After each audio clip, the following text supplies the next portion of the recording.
that's basically it. It's demography. So do we duck under the sheets and start getting busy? I mean, is that the solution for us to try and catch up, or?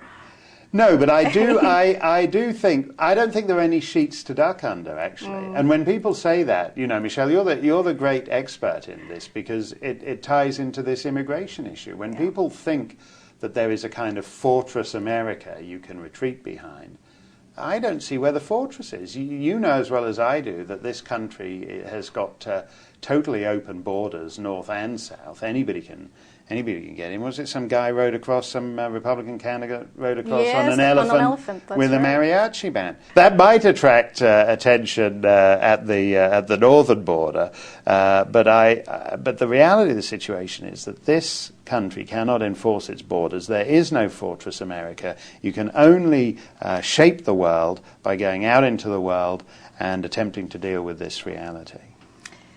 To the extent we can do something here, you know, in terms of homeland security, I don't think we've done nearly enough. I mean, the Bush administration has paid a lot of lip service to, you know, winning the war on terror at home and abroad, but, you know, we won't acknowledge the need to do any kind of profiling here at home. No. Even as France is now saying Muslim baggage handlers is not a smart thing to do. Yes, I think the reality is that, you know, Americans in my, without wishing to flatter you, but Americans in my experience are like a lot nicer than Europeans when things get unpleasant. And on the continent, when they go through these phases where they pay lip service to multiculturalism and celebrate diversity and all the rest of it. But at a certain point, when they realize that they're looking at a life and death situation, a percentage of them will change in very unpleasant ways. And so you have, on the one hand, this is the trap they're caught in. On the one hand, you have people like the Swedish minister who says we should be nice to Muslims so that when they're a majority they'll be nice to us, or the Dutch minister who says there'd be nothing wrong with Sharia if the people voted for it democratically in a Dutch election. But on the other hand, you have a lot of darker forces who, when push comes to shove, will not go easily into the long Arabian night. And when that happens, this is really, I think, just the tip of the iceberg we're seeing, where they're basically thinking, you know, as you say, with Muslim baggage handlers, deportations, forbidding of religious symbols, things that nobody in this country really is likely to be contemplating for a very long time. They're now thinking, they're now saying, no, wait a minute, we can't afford this. We really can't afford this. I love that thing, you know, the teacher in Britain who was suspended for wearing basically the full head-to-toe gear, which was only visible through the sort of eye slit, which is confusing in Britain because she looks like a British mailbox there. You know, they have the tall, what they call pillar boxes that you put your letters in. So she was about the same height and with the slot in the same place where you stick the letter. And she'd been attacked by various politicians and people for coming to her classroom like this. On the BBC on their website had a picture of her and a thing about the story saying, you know, people had attacked her for wearing this getup in classroom. And it said, click the video to see her reaction.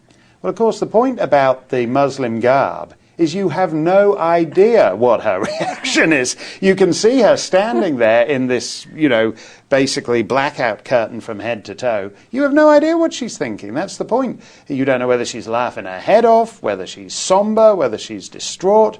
That's the point. It really does embody, I think, the fact that there's a really basic failure of communication between this fast-growing new population and these aging, dying European populations. And yet when Jack Straw points out the obvious, he invites death threats. You know, we have veil rage now across the country.